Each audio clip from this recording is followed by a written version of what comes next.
All I'm saying is it would have been cooler to see Martian Manhunter in this new movie than probably half of them. Honestly, he's better than Cyborg, better than Aquaman. Just saying, he's one of the coolest members of the Justice League, but you're just going to have to not use him, I guess. So, the Justice League. This I was really worried about going in, and no, not about Martian Manhunter. This is the newest movie by Zack Snyder, and he has continued this DC universe. And I was a little worried about this because he's done Man of Steel, he's done Batman vs. Superman, and then we've also had Suicide Squad, which is also not that great, and Wonder Woman. And Wonder Woman being the best of the franchise so far, and still being the best, by the way, I'd like to point that out. But Justice League is coming up, and I was kind of worried about this. I was kind of in the middle saying, this is potentially good, potentially not so good, but hopefully it's going to be better than Batman vs. Superman Dawn of Justice, and it's going to be better than Suicide Squad. And so I was pleasantly surprised to see that this movie was not actually as bad. So let me tell you a little bit about some of the story. I'm going to briefly talk about it. I'm not going to give you any spoilers. Tell you about some of the pros and some of the cons, and then really give you my final score. Alright, so the beginning of the story, really Batman's just trying to figure out where all these parademons are coming from. You've seen parademons in his vision that he was having in Dawn of Justice when he was fighting Superman.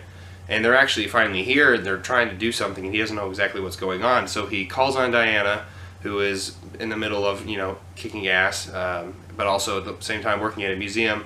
There's a lot of backstory you don't really see on a lot of these characters. From there, Batman is trying to recruit all those members that you saw in Dawn of Justice, and those would be Ezra Miller as the Flash. We got Jason Momoa as Aquaman, and you have Ray Fisher as Cyborg. And so these are all these characters. You see a little bit more of their background as they're trying to grind this team, trying to figure out what's going on. Meanwhile, over in Themyscira in the Amazon land, Steppenwolf has arrived, he's going to take all these cubes, and these are world destroyers and also world builders. It's the one and the same. However, you get a little more backstory, and Steppenwolf is just crushing it, and honestly initially was one of the most terrifying aspects of this movie. Is like, oh my goodness, how are they going to take this person down? And so from there, Steppenwolf is trying to take all these cubes. Parademons are his minions, but he seems to be like some kind of middleman. You don't know exactly for who. So that's all I'm really going to talk about to the story. They're trying to come together, and they're trying to bring this team who aren't really working out together. And honestly, it sometimes works out. So let me tell you about some of the pros of this movie. Some of the pros of this movie is that actually it wasn't as choppy as Batman Superman, nor was it as choppy as Suicide Squad. There was some moments that I didn't enjoy as much, so this movie had a lot more of a smoother story that I really enjoyed. Also, visually, it was actually a pretty good movie. Saw on Cyborg, I'll talk about that in the cons. Some of the visuals in this movie actually were pretty fantastic, and I actually think were really enjoyable. This is one of those movies that, honestly, if I just shut my brain off, it would be an enjoyable film. There are some really good one-liners in this movie as well. Ezra Miller especially, he's a comic relief. Aquaman did a fantastic job as well, even though he had very little screen time. And also, so did Cyborg. His character really developed, and I know that I've heard that Joss Whedon actually added more context to Cyborg, because apparently he wasn't as much of a character in the original draft. And so that's something I'm really happy about as well. Obviously, we get a little bit more background on Batman, and we also get a little bit more background on Wonder Woman.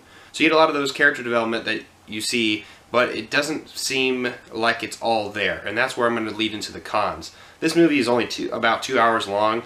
It was actually fairly short for this build-up movie. It was short and sweet. It was good that way. However, I feel like it lacked a little bit of character development, especially in Aquaman's case. It felt like a lot of the parts that Jason Momoa was in were a little forced, or just really just not all there. It didn't feel like it was giving the character too much justice, if you will. Thank you. However, a lot of the other things, too, were like Cyborg. The CGI in this movie, especially Cyborg, it was very noticeable.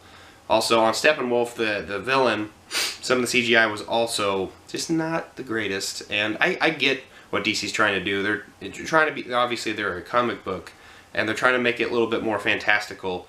And so it's like, well, this could potentially be in the real world. Marvel is more on the realistic side, where DC is in the more fantastical kind of fantasy a little bit, because I mean, obviously these are comic books, but DC took that route, and that's fine. It's just one of those things that kind of just irks me. I don't really like overabundance of CGI.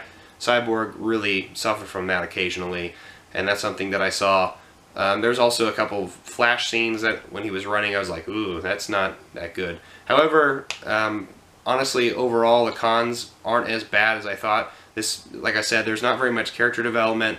The CGI is a little messed up, and honestly, I didn't care about certain characters, like for instance, Aquaman. But overall, I thought this movie was pretty enjoyable, and I think I would give this movie a 3 out of 5. It has some pretty good moments. It's a very enjoyable film. Like I said, I probably said enjoyable 100 times. It's definitely a step up from where they were going with this universe.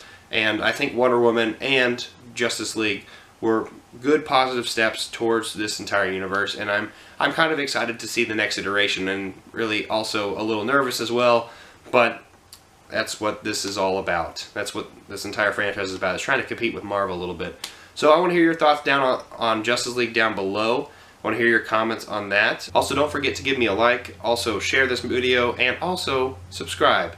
And I'll see you next time. I'm not jonesing around.